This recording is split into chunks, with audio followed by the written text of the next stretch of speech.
I'm super excited to announce our three panelists here. We have Kathy Park Sensei, who has a long history in Aikido, starting in 1977, and in particular has more recently really been focusing on taking her Aikido off the mat. Has written a lovely book of that same name, Your Aikido Off the Mat. And I'm just going to be very brief here because I'm going to pass it back to everyone to do their own introductions and talk a little bit more about their work. But next we have Heidi Albright Sensei, who has been running a dojo and a farm with her husband Ben up in Vermont, so Cloud Mountain, and has really done a beautiful job of figuring out how to blend the work that she does with horses with how we teach Aikido. So really inspiring and exciting to hear more about your work as well. And then finally, Neilu Naini Sensei, I got to see personally in action, which is what really kind of piqued my interest, because I always thought I'd heard people talk about Aikido and horses, but to actually go to a horse farm where Neilu was actually teaching a class to young riders on helping them learn how to fall safely off a horse. And we all have that huge fear of falling. So seeing the direct application of it too was just like this, oh my God, aha moment. So these fields really make a huge amount of sense together. And I'm super excited with that to pass it on to Kathy Sensei to let her speak a little bit more about her work. And I'm pretty sure each one of our panelists are not only going to talk a little bit about their work, but also show some media. And then we'll be able to open it up for a discussion as well. So Kathy Sensei. Hi, Mallory. Thank you so much, and Heidi and Neilu too. I can't see Heidi on my little screen, but I'm sure I will. We had a wonderful kind of a preliminary meeting, the three of us with Jamie's assistants, and those of you who are hanging out for this panel, I think you're going to be surprised. I am not good at any of the techie stuff. So Jamie, if you have, when it's time to run any of those video stuffs, I'm gonna ask for your assistance. I can't. Let me just, thank you. Let me say for each of you, the way we kind of planned it, we have it set up with our tech person and our videos is Kathy, whenever you're ready for your video, now, as you introduce yourself, we can show your video. And then when you're done with what you want to say for starters, then we're gonna go to Heidi Sensei, and we have your video queued up. So whatever you want to say, and just say, hey, roll it now. And then when you're done with your intros, then we'll go to Neilu and have you introduce yourself, and we'll show your video. And from there, the discussion is all yours. I think mine is sort of still and a lot of talky. I think we should just plunge right into movement. So my vote would be to show Heidi's video and have her introduce herself before. I think we want to meet you, Kathy Sensei. Don't be so humble. Yeah, 2 minutes. I think we want to meet you more. Okay, so you're going to put the video up. I'm an artist. I'm a sculptor and a painter. I've been doing Aikido since 1977. So lots of different teachers, and I'm not affiliated with any of them now. I'm a Ronin. I cut loose of the whole hierarchy. And although I've been teaching for a long time, kids, adults, sneaking it into the prison work that I do. Of course, you have to disguise it. You can't say martial art or they won't let you in the door. But I volunteered for 4 years in a women's prison. And now I teach English to incarcerated students, mostly men, throughout the entire nation. And one of the ways I sneak Aikido into the curriculum is that I turn them on to Terry Dobson's writing, specifically his short story, A Kind Word Turneth Away Wrath, in which he talks about a episode on a Tokyo subway. Terry Dobson, ex-football linebacker, was training gung-ho Aikido in Tokyo. And he was kind of looking for a situation on the street, or in this case in the subway, where he could justifiably use his Aikido to promote justice in the world, but his ideas were violent. Anyway, a drunk gets onto the subway train.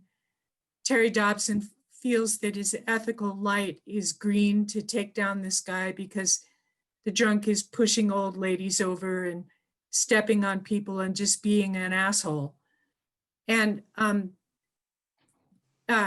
right before a confrontation might have happened, there's this little old man in an immaculate kimono with his wife sitting there on the subway. And the old man says, "Hey," to the drunk, "do you like sake? I love sake. Me and my wife, we like to sit under the plum tree and drink sake."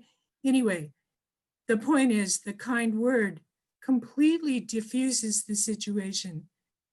The drunk ends up in the old man's lap, sobbing about his life, the problems in his life. And Terry Dobson gets the most powerful Aikido lesson in his entire life. So my incarcerated students write about this, and I ask them, have you been in any of these positions? Have you been the drunk?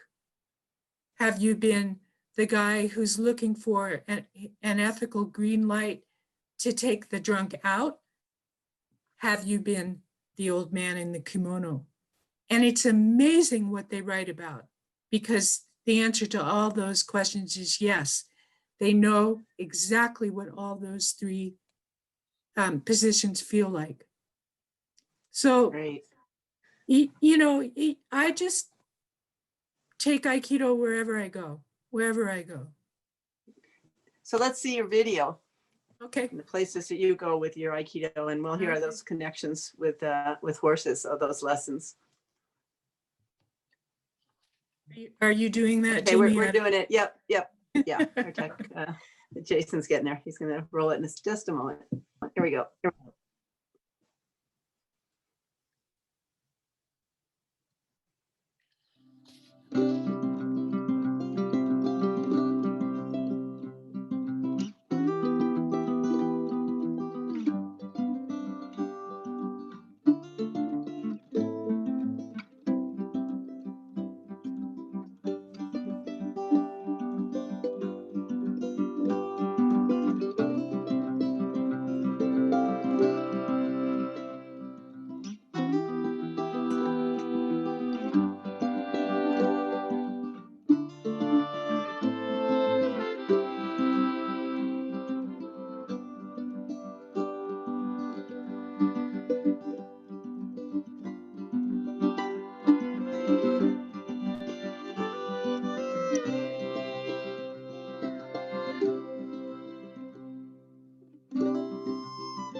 Jamie put that together for me. Thank you so much.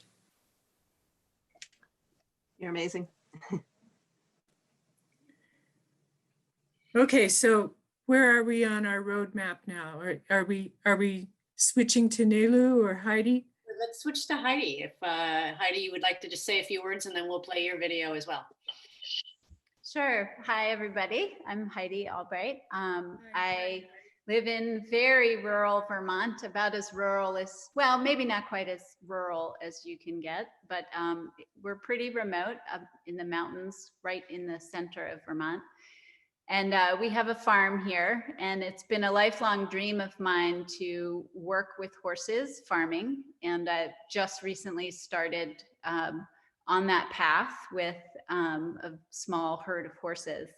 And I've been doing Aikido for about 27 years or so. And during that time, I didn't work with horses. I had grown up with horses and then took a break, did Aikido, and now I'm back with horses. And I've sort of not really consciously suddenly had this revelation that I never really stopped with either, that horses flow very beautifully with Aikido and Aikido with horses. And so this was an opportunity to sort of pull that together. I'm particularly interested, and I found this challenging when I went from learning riding to driving a horse. When you're working a horse with a plow or a wagon or a sleigh or anything, you have very limited contact. It's not like Aikido with a grab, where you've got lots of feeling, sensation going on. When you're riding, your bodies are connected. When you're driving, there's a longer distance. And so having to cultivate a certain type of sensitivity while driving was really beginner's mind. I had to step back from what I knew of riding and Aikido and really focus on sensitivity. So that's what I tried to bring to this panel and to my video. Great, let's see the video. Okay.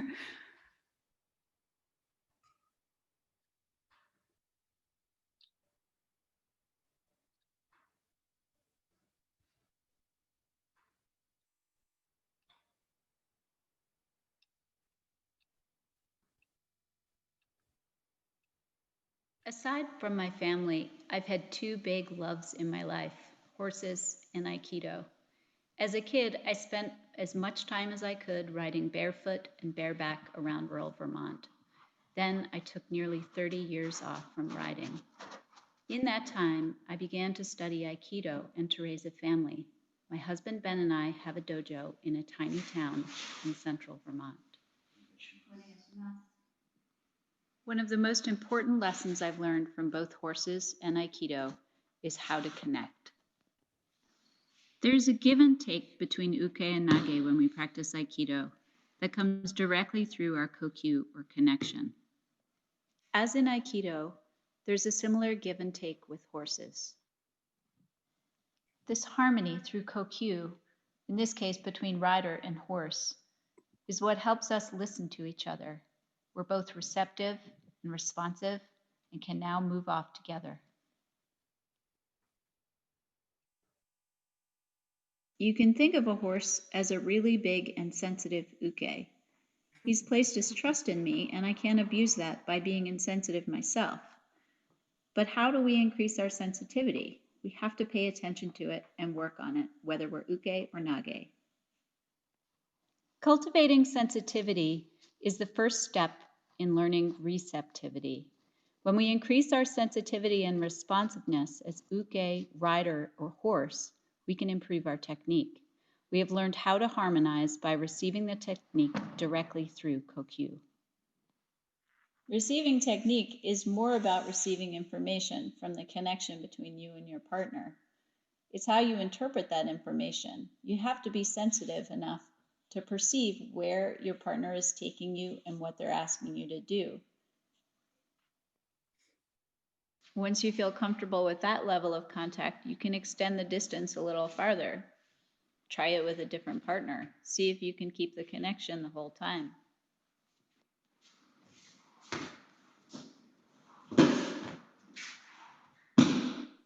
Here, I've decreased the direct physical contact by driving my horse, Callie. We still need to maintain our kokyu through the lines to a bit in her mouth. She's very energetic, so my hands need to be especially sensitive and respond with enough contact to keep her from getting away from me. You can try something similar with a partner in a jo. Try to respond smoothly, consistently when your partner pushes on the jo, and feel the give and take through just your palms. Always keep your center behind the movements and adjust so you maintain both your balance and the connection. As we increase speed and complexity, we need to maintain our co-cue through any contact that we have, all while being aware of the added element. Because we've created a kind of reciprocity in our attention. He's listening to me, I'm listening to him. We have a relationship now built on trust. It means both of us can work and stay relaxed.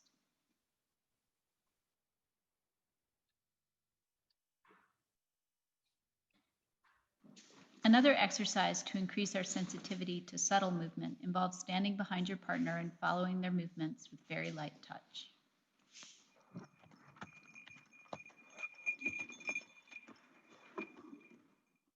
When we watch an Aikido technique, usually we're watching what Nage is doing. We're sort of encouraged to do this because we're supposed to be learning technique, but taking ukemi is just as important.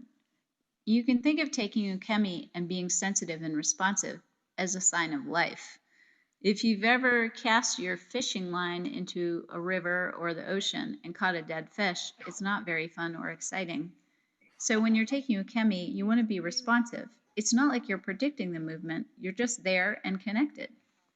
As Nage, feeling the direct contact through our center can help increase our own awareness of how to move properly. Now I'm applying the same exercise with the ball to a partner. The connection has to happen farther away because it's a strike, but once we make contact, it's still my center that communicates where he needs to go. From an ukemi perspective, we've increased the distance, which means we have to be even more sensitive about where our partner is going. It is not surprising that kokyu can mean both breath and connection, as they're both essential to life. Each one of us has a life story held in our bodies that speaks when we find connection with someone else. When we harmonize, we're listening to the stories that others have to tell us. But harmonizing with another being takes time and patience and lots of practice. I am going to suggest that we lean in and listen to the stories that others have to tell us, to try to find the meeting place, the kokyu, that removes the sense that we are somehow separate. Yay.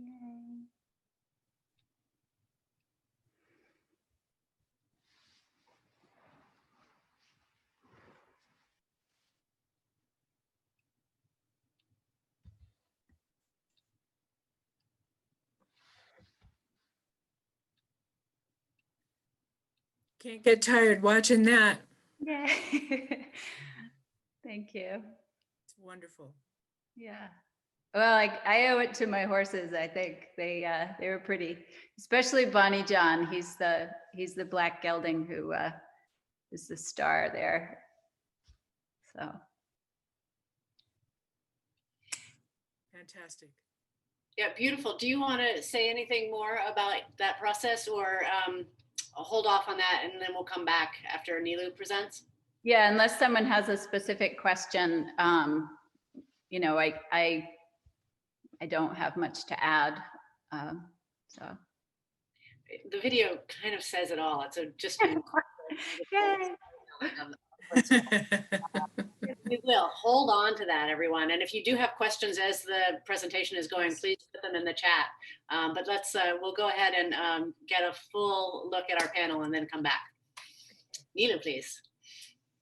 Yeah, thank you for everyone for making this possible. I've been working a few years with this local horse farm close to me on the Olympic Peninsula.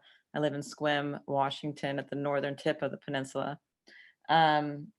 And originally 2 people from the horse farm came to my Aikido class for a while, stuck at it for a few months. And then they're like, we don't have time for this. And then shortly after, I started going to the farm and teaching the horse riders there. And I've been just working with them more and more as they want to continue learning sort of what I do as far as Aikido. And originally we started working together just to do basic breathing, connecting, conditioning, and falling practice, because the owner was like, it's not a matter of, if you're going to fall, it's a matter of when. So I was like, well, then there's some things you should know how to do safely, which is learn how to fall. So it's generally a younger crowd. They learn really quick. So they've been able to put it to practice, and we haven't had any serious injuries. And now it's growing into this larger program. So Mallory has come and taken some shots on the farm, so you'll get to see it in the video. Great, let's play video, please. Yeah. Thanks to our tech people.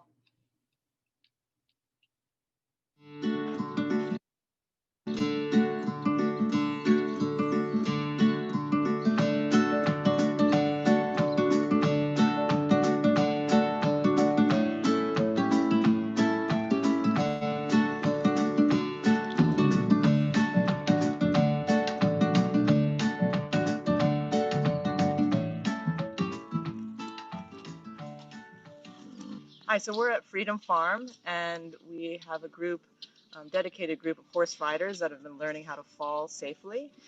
And we're taking basic Aikido principles and movements and trying to integrate that into our bodies with people that have not practiced Aikido, but have been working on connecting with their horses. And they're learning a lot about how to get different shapes into their body, how to work on breathing, stretching, conditioning to be able to fall safely. When we start learning how to fall, we bring out mats out into the open grass area and just get on the ground, do a lot of core, lower body conditioning, falling backwards, rolling forwards. And once the rolls can get to a medium-sized level or even rolling from standing, we bring out the barrels and we can straddle that and fall backwards and fall forwards off of, a little bit of height. And that can develop a lot of confidence on how to fall from that position that you would be on a horse. And once they're comfortable with that, we have gone to this riding sort of, 5 feet off the ground, what we call Mighty Bucky, and we can tip the Mighty Bucky back and forth and then practice falling off something that would be close to as tall as a horse. And that allows us to really scoop our body falling back or tuck our arm and shoulder so that we can roll forward off of a much higher height. So we've used what we call the Mighty Bucky to do that, and really face a lot of fears that come with just falling and being worried about injury. So gaining confidence through that and having our body know that it's going to be okay and it knows how to be safe.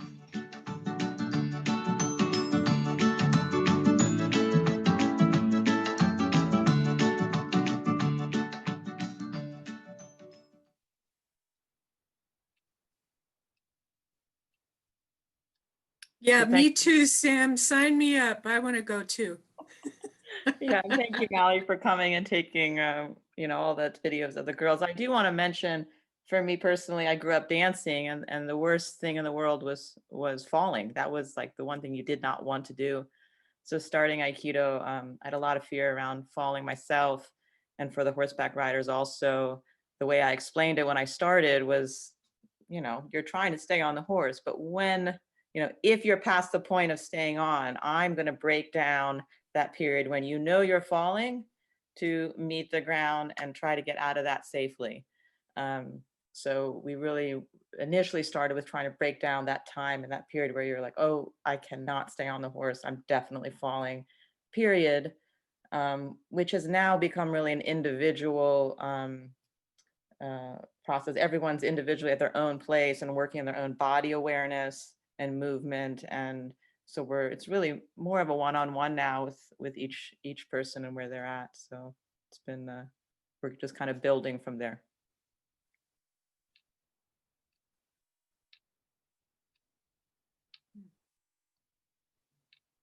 I just want to jump in too and say that I think that going back to what you said about it's not a matter of if you fall off a horse, it's when, and being as relaxed as you can throughout that whole process and get back on your feet so you're not underneath the horse is such an important part of it. It's just ukemi. You know, same on the mat in a crowded seminar. You know, you don't want to lie on the ground and say, I fell down. You want to get up. So I love the Mighty Bucky, and I'm feeling like every dojo should have one. So Absolutely. And as someone just mentioned a question about falling off a horse can happen so fast. Well, that speaks to having a steady practice, that your muscle memory can be counted on to deal with it no matter the speed. I mean, I'm living in a snowy place. I know Jamie's living in a snowy place. You know, it's highly possible that we'll slip on the ice, but if I have it, and I have, but if I have that muscle memory inside of my body, then I'm going to be okay. I'm going to be okay. Yep. Yeah. Absolutely. Jamie's kind of prompting me to put this in some kind of a context. I have found this particular book I'm reaching for. There's this author named Starhawk. It's called Truth or Dare. Starhawk is an earth activist. She has nothing to do with Aikido, but she is a student of power. And she lays out 3 kinds of power that I think if the descriptions will be instantly familiar to you. Power over, which is unfortunately the hierarchical dominating power of many civilizations, one might argue, including our own. And certainly horses would understand historically that they have been, that sense of power over, that you use implements that force the horse to bend to your will. You break the horse, that's the cowboy style. You throw them on the ground, you stand on them. So that, but the cost of that is that some amount of spirit is broken in the horse as well. Yes, you have a compliant beast now, but you don't really have a willing partner. And to relate that to Aikido, I'm sure all of us, I'm not sure, but I suspect that if you've been around the mat long enough, you've encountered a nage who basically forced you to fall. Yes? Hands raised? Anybody? Am I the only one? Okay. So that this is the power that we're trying to move away from. In order to move to the ideal, which would be power with, which is what Aikido is all about, a harmonious relationship between uke and nage, collaboration, partnership, as we saw with Heidi and her horse doing that amazing side pass walk, moving sideways with her horse. That's what we're moving towards in terms of community, in terms of Aiki Solstice seminars, Aiki extension, power with, so that we can together create the kind of world we want to live in, which hopefully isn't built on that hierarchy forced down. But the key power to get from power over to power with is to discover power within. And that's what Rick was talking about in the former seminar, about teaching his students to breathe, to take a moment, to love themselves, to find that peace inside of themselves. Anyway, that's sort of the larger framework that I wanted to throw out there, that frames it for me, that why this is such a rich interface between Aikido and horses, because there's so much in common. And the movement I see in training horses is moving away from that power over dynamic to this partnership and collaboration. in the same way that many of us who are innovators in Aikido are moving towards a softer touch, right? And less towards the, less and away from the forcefulness, you will do what I say. At least I am. I've had enough of that, wiping up the mat. No more for me. Yeah? Any resonance with that? Anybody? I want to say that I read the Mark Rashid book called Nature and Horsemanship, Discovering Harmony Through Principles of Aikido.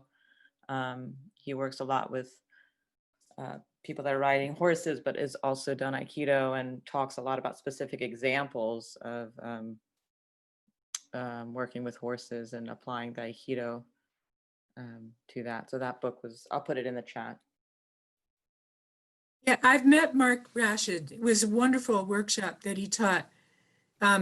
He did a total interface between Aikido and horses, and his key takeaway is the soft touch. And it really works. It works on the mat and it works out in the corral. Yeah, again, I think if you also think of, we're not all uniform beings, whether we're horses or people, and that, you know, you'll know when you have a horse that needs more contact or more connection, and a horse is more sensitive and needs a lighter touch. It's the same on the mat. You don't slam the 9-year-old to the ground the way you might someone who loves to train really hard, and you meet them and you engage. That's the harmony part in Aikido, is right. You match each other, you inform each other, and the harmony comes when you both are moving together in a way that feels safe and trustworthy, and etc. And it's no different with horses. It's just there can't be a verbal piece. There has to be cues. And I think someone asked a question, which now is gone in my chat scroll, but about responding, you know, to different cues. We talked a little bit about this the other day. We give a lot of cues on the mat, in our body language and the way we carry ourselves, the way we sit, the way we bow. And horses are really experts at reading body language. They see our gaze and they interpret our gaze. If we focus our intention and our gaze toward their hindquarters, they move forward. We haven't touched them and they move forward. This is just out in the field. And so approaching the way you approach both on the mat, your partner, the way you offer your hand, the way you bow and greet someone to practice, it all sends a message of intention. And again, I'm starting to just not really see any separation between how I work with my horses and how I practice Aikido, except size differences. So I don't know if that answers the intention question, but that's how I think of it. So coming to practice Aikido and bringing the intention of peace, of quality of life, all these things that have been talked about today, and harmony. So that's what makes it work. We talked a little bit in our prep meeting about the 3 basic shapes of Aikido and how they relate with horses, and how that information comes back to the mat. So circle, square, and triangle. Just a quick story. I have a new horse got unloaded here at my little farm yesterday, a great big Andalusian, which is a big, tall, proud kind of a horse. And his handler, the woman who owns him, he runs right over her. He has no respect for her. She doesn't know how to make herself into a square. She doesn't know how to go back off. So we had a little impromptu session, she and I. The horse was safely in the corral. And I said, I'm going to walk towards you. And when you feel that I've gotten too close to you, I want you to say no or stop or give me that gesture. She couldn't do it. She couldn't do it. So we just did it. I was insistent. I kept getting into her face. I kept approaching in different directions. And pretty soon, all she had to do was go like that. She got it. She totally got it. So I can't wait for her to apply that with her horse, with her big horse, who nobody's shown him where the boundary is before. But then more importantly, this is a leap here. This is a life lesson. My God, can we bring this home to our families, to our relationships, to our workplace? How many times have, especially women, but I'm sure men too, have our boundaries been invaded because we didn't know how to make a square? Mm-hmm. Yep. And sort of to piggyback on that in terms of the gender thing, when I was looking up the trainings, the falling trainings that horse riders, the trainers that were working with horse riders, and also the type of falls that riders were doing happening online, generally there were just a lot of men that were like having wrestling mats out. And generally the people, the majority of the people at the horse farm are young women riders. So it's been nice to be a woman going into, a place where there's a lot of young women being taught by me. And it's been exciting to kind of have that common, the commonality of being a woman and showing them that you can do these things with your body. So I just wanted to say that it's kind of exciting to be in a seminar like this, where I want to encourage people to, know that they have these skills and it can be really valuable to the horse riders. Yeah.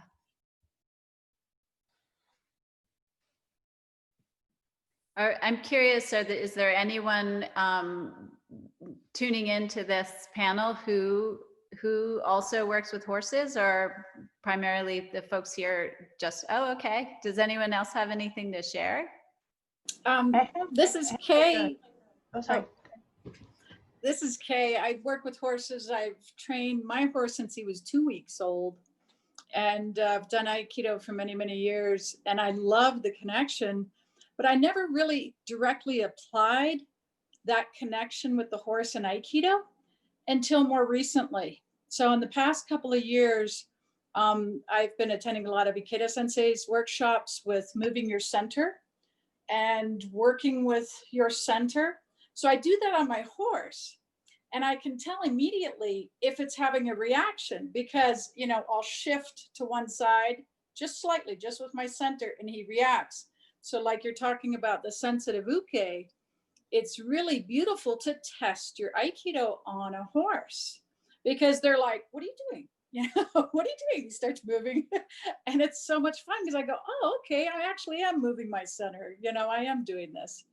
So it's a confirmation of my Aikido, and the leading and the soft touch is a direct correlation with horses. It's so beautiful to watch. And I have a friend who is a wonderful horse person. She raises all the 30 horses at the ranch here in Colorado. And she actually is doing a lot of Aikido principles. So I explained to her that is a lot of connection with Aikido, so we have a great conversation of how these two beautiful art forms connect. So really appreciate this. Thank you. I see, please go ahead. I started riding when I was 9 years old and kept on riding for work and competing up until and then I started Aikido when I was about, I think, 20. So I rode for about 25 years, and I've been doing Aikido for about 27 or so years. So I picked up Aikido like in early adulthood, and I had already had all this falling happening before, you know, like the girth wasn't on tight enough, or I just fell off over a fence or something, like tumbling around as a kid. But as an adult, taking up Aikido and learning how to fall was super helpful.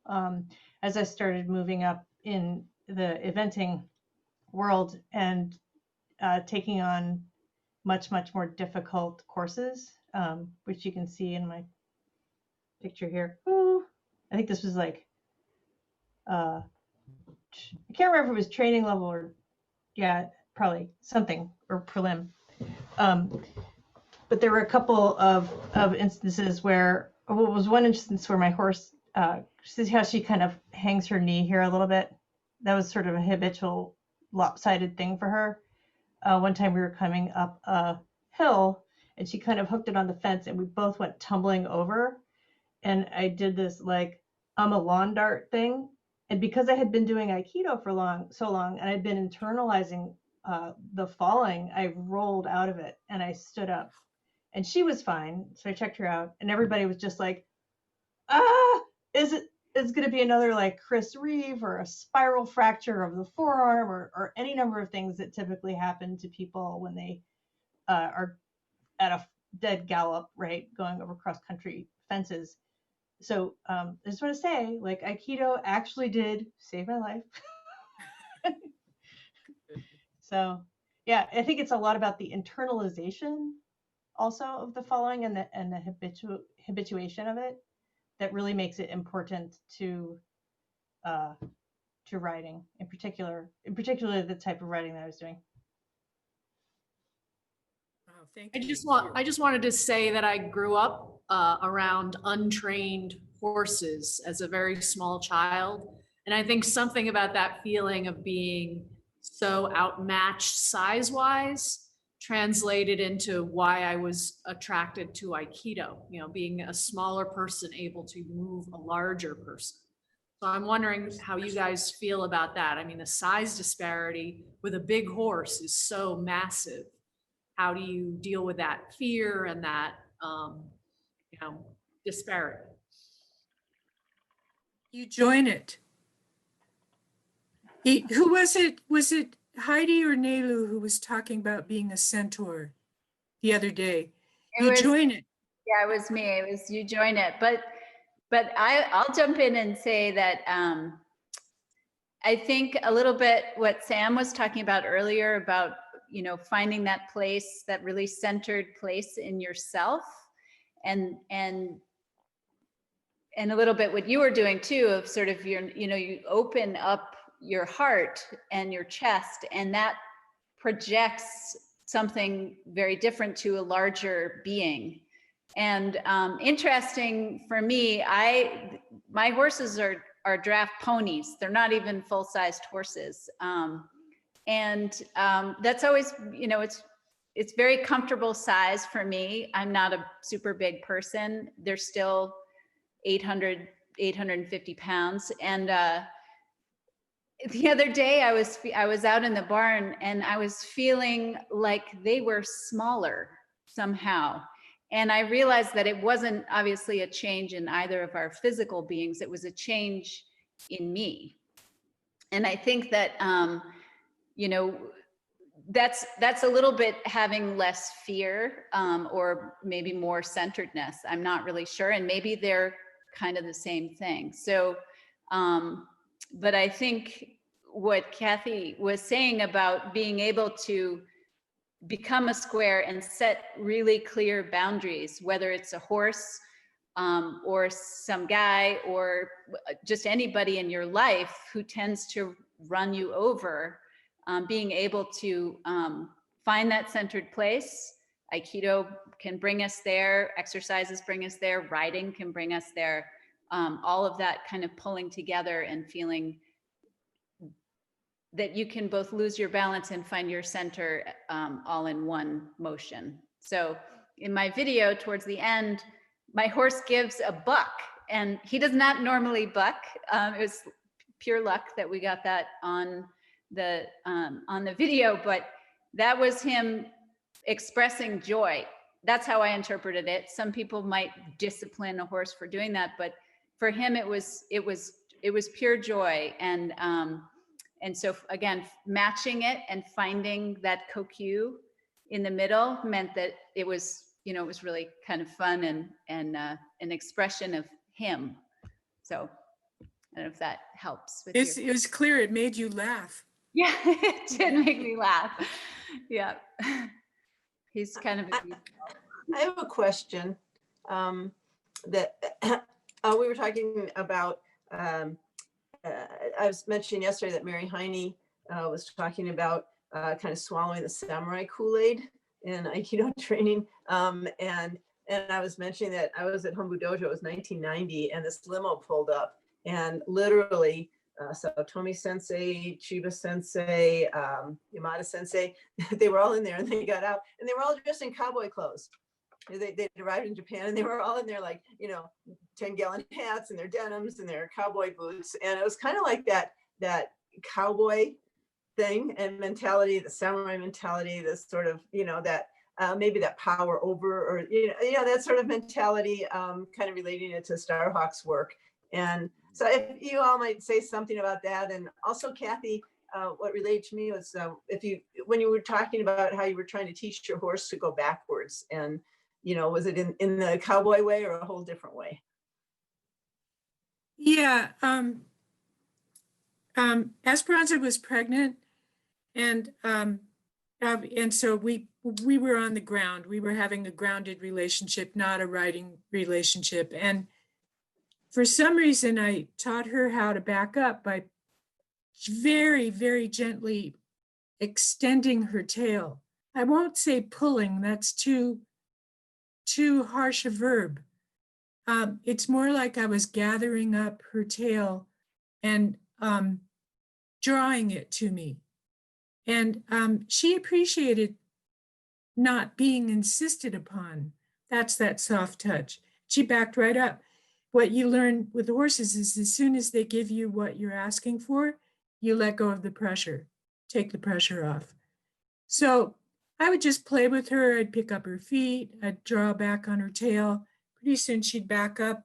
Even if I just picked up a hair and even just started to draw it towards me, she got real sensitive with that. Well, the story Jamie's referring to is it was a good thing I taught her that, because one evening she delivered her foal, and her foal got stuck in a certain part of the corral, in between the corral and the shed, and in a sort of a triangular portion that I had tried to wall off with some straw bales unsuccessfully. So the newborn foal stuck, right? And Esperanza crawled in there with her. So now they're both stuck. So I got the straw bale out of the way, and I couldn't get to Esperanza's head, so I drew back on her tail. And she backed up, and that made enough room for the foal to get unstuck. Anyway, quick story. The cowboy thing, well, I think we've touched on it already. It's, you know, horses are prey animals, P-R-E-Y. And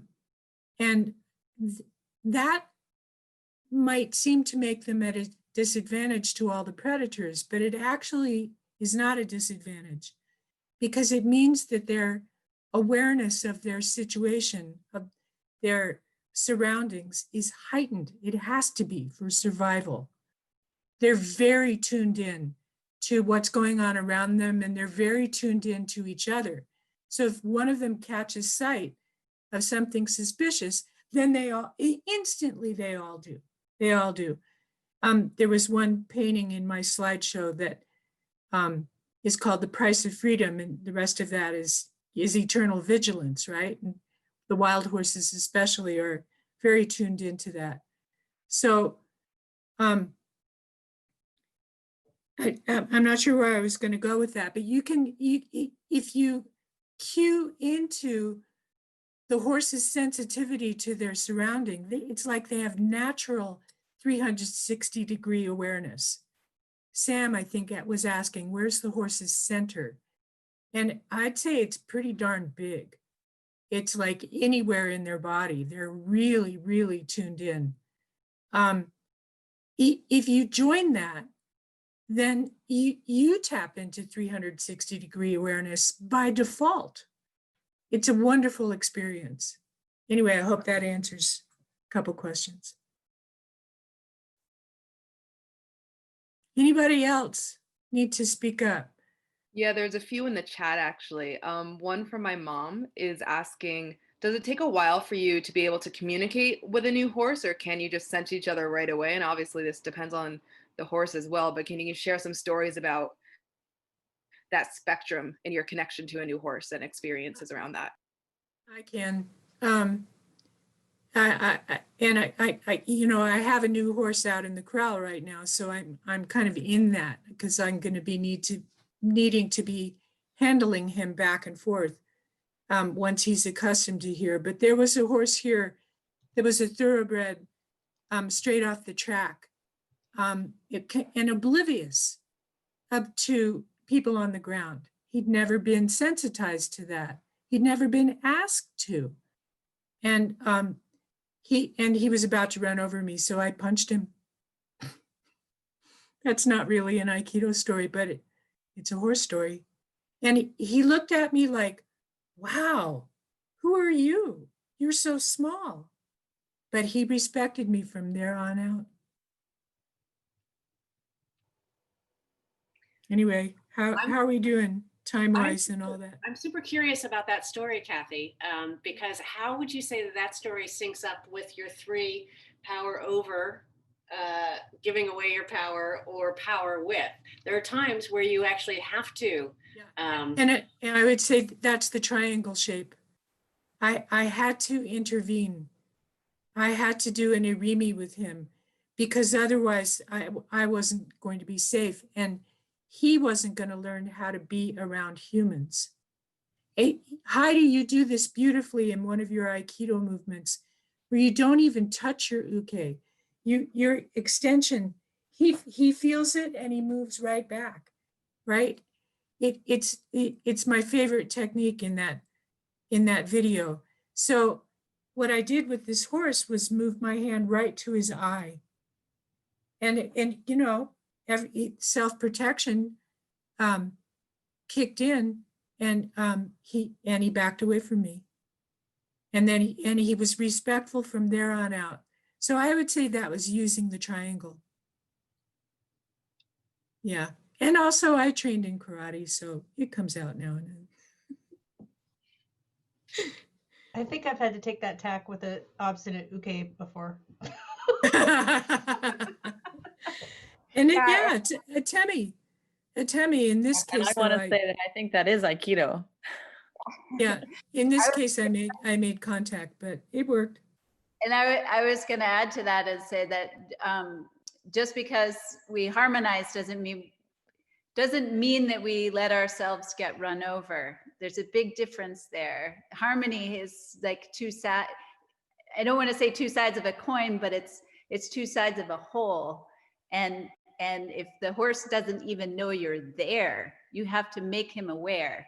And you can try, you know, stroking him on the nose might work, but he's not necessarily gonna feel that, you know, the way he would, like, hey, I really am here and you cannot run me over. And, you know, we do it on the mat too. Again, harmony doesn't necessarily mean that you always get run over. So. I'm seeing, oh, go ahead, please. I was just going to add another story that I was told. I think it was Chiba Sensei who said, you know, when the barn is on fire, you don't stroke the horse and say, you know, good horse, let's walk out calmly. You slap him on the ass and you get him to run out of the barn. And so, you know, there are moments where you have to be a triangle to make things happen. Absolutely. Without getting hurt. So. I was going to jump in. I'm seeing another great question from Sam. She asks, I feel like there's been a lot of discussion about physical connection. Can you share a time that a horse has caught you emotionally and how? Well, I'm, some of you know, but obviously not everybody knows. I have brain cancer, and I had to go through a craniotomy last year.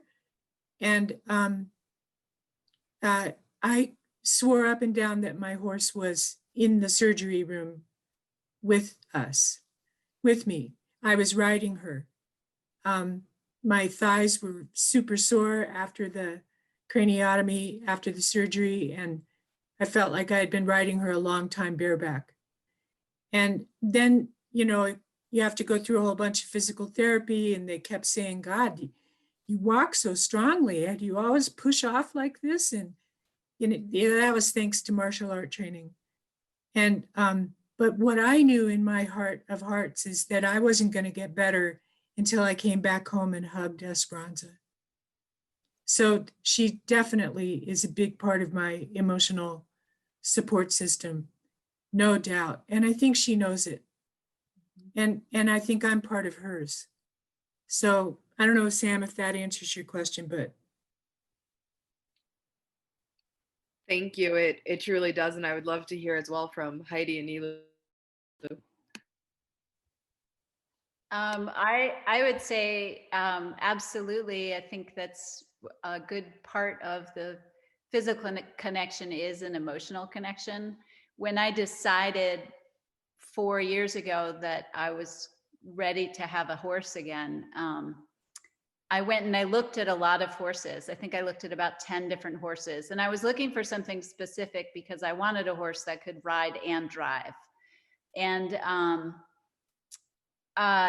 but also felt very much that I was, I was returning to horses in a place that I had left off. And as soon as I would meet these horses I looked at, I would know right away that it was not the horse for me. And when I met Bonnie John, I didn't ride him. I didn't see him be ridden or driven. I met him and I knew right away that this was the horse for me. And he's been amazing and a huge part of, I call him my mental health provider. So he helps me stay present. And also, the little buck thing, he also knows exactly when I am not paying attention. When I am not centered, not present, and my mind is wandering, and a little bird will flutter and he'll jump to the side and take off, like just to make sure that I return to the here and now. So he knows me better than I know myself sometimes.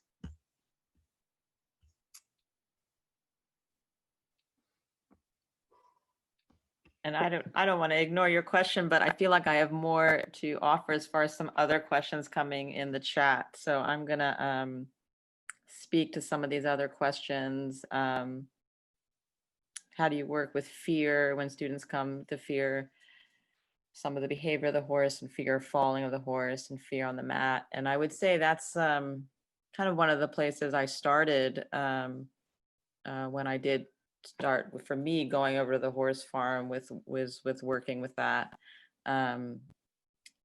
because I think, in general, as I was saying, there's usually in life you don't want to fall.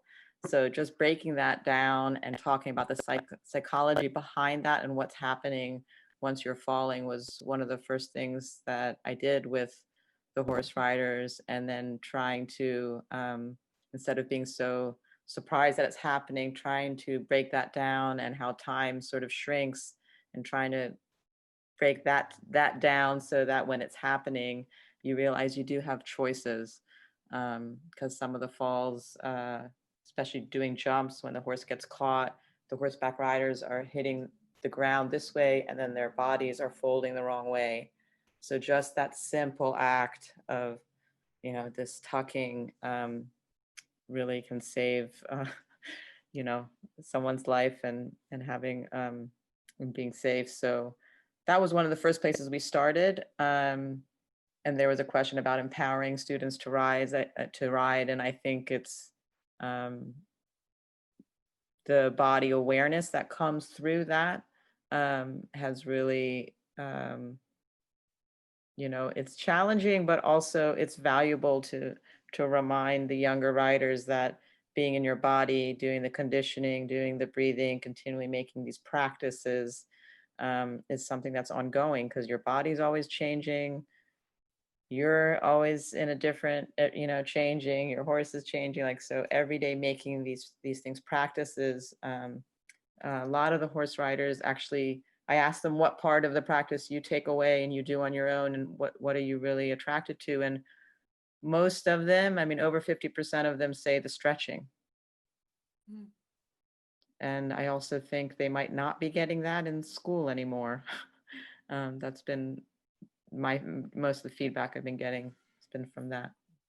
You know, Neilu, I want to add to the fear thing, because I had an opposite reaction going to the farm, and it would be interesting for the rest of the group of people who've been doing Aikido for 20, 30 years, right? Where I'm like, oh, I know how to fall. Like, I've been doing forward rolls for 30 years, right? And so I had the experience of getting up on the Bucky horse being like, no problem, I know how to do this, right? I had no fear. And actually my experience was it gave me fear because I fell terribly. Like it I know, I felt horrible. really hard. But yeah, and up, right? And it's interesting because 2 of my Aikido students come to that class, and both of them were verbally expressing their fear, whereas the riders were not. They were on the mighty Bakis. These are people that do Aikido, and looking down, and they're like, the mat's really far away. And so they were verbally expressing how much fear this brought up of just, and you know, challenging themselves to do something they've been doing all the time with the dojo, but now in a different context, different format, different challenges, which I imagine people do a lot probably in kids' classes, but I think bringing it, you know, into for older folks too can be helpful. It brings up, yeah, when I first got on there too, I was like, wow, that's a far way to go. Yeah, so I'd highly recommend it to Aikido people. If you're like, oh yeah, fear, I don't have that anymore. Like, go get on a barrel or get on a horse and like have that experience. It was great. It was humbling, and in that moment taught me so much. Thank you for being so vulnerable, Mallory. Yes. I want to add that way back when I was a teenager and learning to ride horses, we had to learn in the emergency dismount. So there's some, I think what I want to say about that is that to choose to dismount and possibly fall as a result of dismounting seemed to leverage the fear. It's like, no, this is my choice. I'm getting off right now.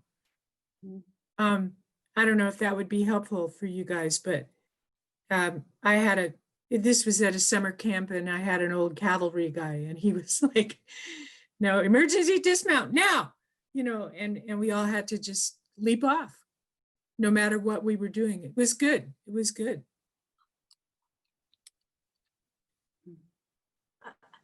I wonder if you could talk about, but before we, you know, kind of finish, if, because you were talking the other night about, there's times when you're sort of on the horse and riding it, but there's times when you're completely one. And if you could talk about what that feels like, because that's sort of the real Aiki moments, yes, of being riding as one with your horse. Those are rare. Those are rare. I can count them on the fingers of one hand, you know, on the mat and on the horse. They're rare, and they keep pulling me back. I'm not riding now. My brain cancer says no. So someone was just saying something about being on the ground. That's just as satisfying, just as satisfying. I've done a lot of healing work with my horse. There's a communication that can happen that has nothing to do with riding. And I just want to put that in there too. Yeah, it's a hard thing to describe, I think, because we're Aikidoists, and I think that's our kind of common language here. If you can remember those times when you've trained with someone that felt exhilarating and unified and just downright fun. That would be the way I would describe the feeling of unification with a horse, which, similar to Kathy, it probably happened more often when I was a kid because I had no fear, and is more rare now, but definitely easier with no saddle can help. But you really can't. It's like maybe a surfer might understand that kind of feeling of unity with this powerful force that's carrying you, and you're one with it. I'm sure there's lots of other, similar experiences people have, but it's unique with an animal.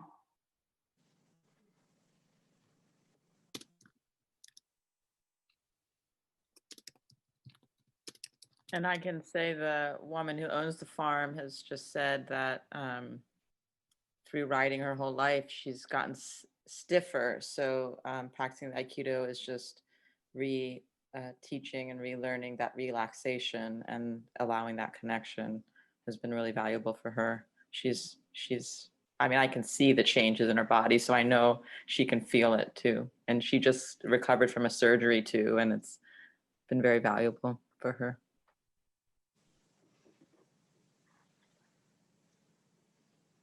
I'm just looking at the Aikido and surfing idea just took off on the chat page. I just want to applaud us all for being innovators, for breaking some rules, perhaps, depending on another person's perspective, to figure out how to innovate Aikido practice, make it cross-disciplinary, bring it to places where it has not been, so that it leaves the little seclusion of its little mountain and actually becomes useful for the world. I just really wanted to applaud everyone for doing that. It's great.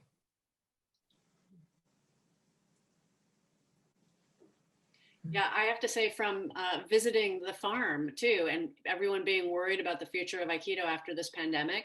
I mean, you all are talking about this amazing, lovely thing, but I'm like, oh my God, it's a market that's untapped for Aikido teachers, and people who really need it. So I think you're right, Kathy. When we start thinking about innovating and figuring out how to take Aikido principles and connect them to other fields that make sense, I think there are all of these different ways where Aikido could go.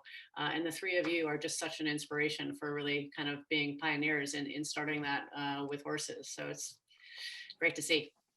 Yeah. Yeah. I want to dare to introduce a word before we finish. I've been blending Aikido and golf, and it's making me think of, when people always talk about the shot that keeps you coming back, terrible, this one shot. And it's the centered shot, it's pure harmony. People always say, I didn't do anything. They don't know what they did. It feels like they didn't do anything. And honestly, the word I want to introduce is, it's like this orgasmic thing, There's such a oneness, and the result is so beautiful, and it's so uplifting. But I think we kind of feel that, that's what keeps us coming back. It keeps us coming back to Aikido, to the mat, and finding those Aikido, those pure blended, harmonized moments. And if it's a conversation, so many moments, right? And this is just what it's really bringing to me and bringing to the fore. So it's just such a beautiful thing. Thank you, everybody. Yeah.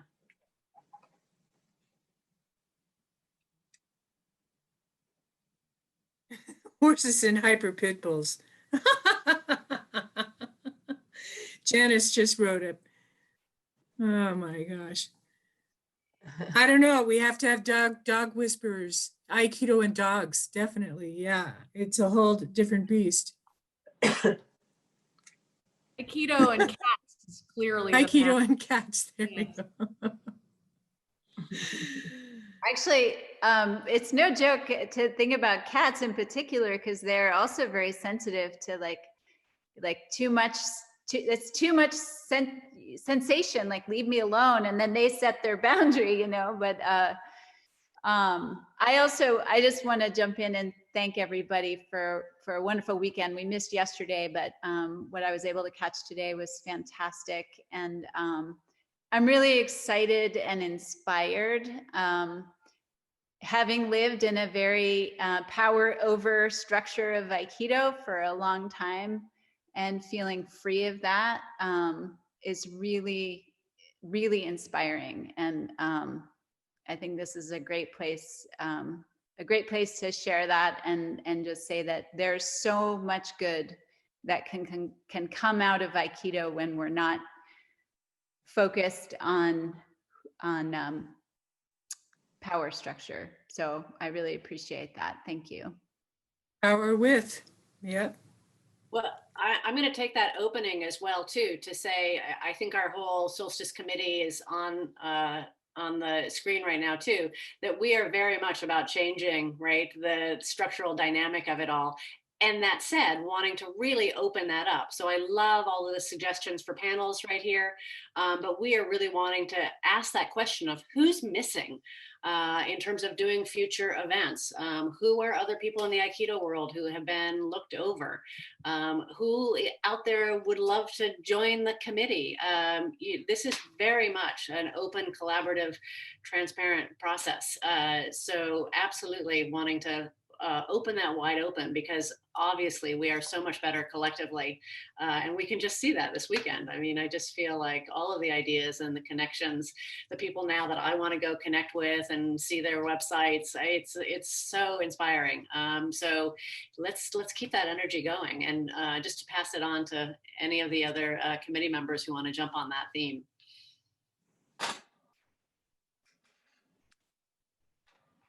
I'm not a committee member, but can I say something? Thank you to all the organizers. I just want to reiterate what Heidi said. It's been a lot of internal navigation for me, and this is definitely inspiring. I've also want to say I've taken a lot of falls. Seeing Rick Sensei, Rick Butler Sensei's class. I was passionate about teaching in the inner cities when I was coming out of graduate school, and it's been really difficult to find ways to bring Aikido. So being able to connect in these ways and just remember that it's about keep getting up and keep trying again, for me is like, really, thank you. It's inspiring, and everyone that's organizing and attending, I think, is making this possible and brings me strength. So thank you. Yeah, I just wanted to say, make sure that you sign up with us and get on our mailing list so that we can include you in our future events and our future planning. Again, we're always thinking ahead and what we'd like to do next. And I think we've gotten some great ideas. So let's capitalize on that energy and start planning for spring. Hey?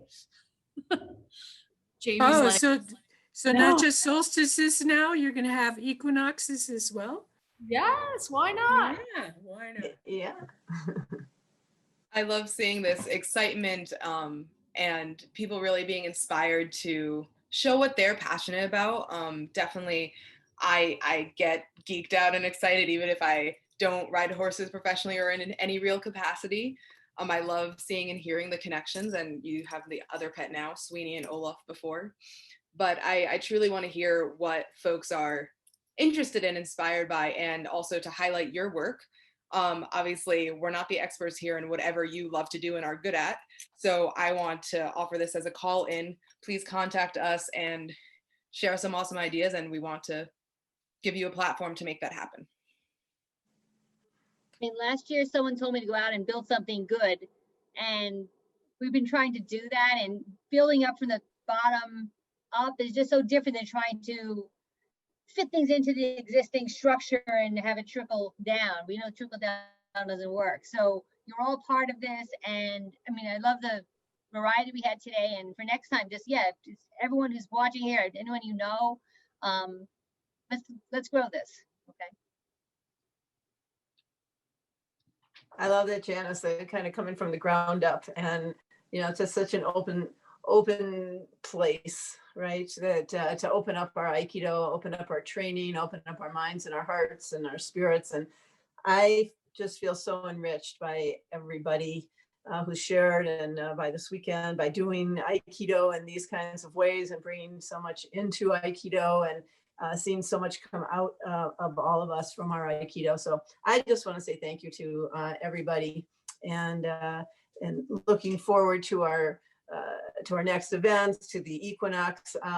We have an event coming up in Aiki Extensions in February. It's about the I in Aikido, which I think is what we've really been, what I feel here is all the love in Aikido, and what our love for Aikido inspires, and taking our love into action, passion into action, I believe is our roundtable. So, there's just so many synergies going on, and it's a wonderful feeling. I'm just very grateful to be with everyone, be part of this community, and to see this community grow. So thank you, everyone. I guess it's about time to officially end. Yes, Mallory? A wrap up to formally thank our horse panel members, Kathy Sensei, Heidi Sensei, Neilu Sensei. Really, really inspiring to see your work. And maybe if folks do want to stay on, if you want to do a shout out or share anything for a couple minutes, great. But do you want to, Jamie, do a formal bow out to finish the seminar? Yeah. Maybe we could have the whole, I should do gallery view. There we all are. Can see everybody. Yes. Thank you to our panel members. That was just awesome. Thank you so much. And thank you to all of our teachers. Thank you to all of our attendees. We are just all in this together. And it's that sense of, I love the bowing sense of just meeting with so much mutual respect, that namaste feeling of really recognizing the spirit in one another. So let's just all say a very big domo arigato, lots of gratitude.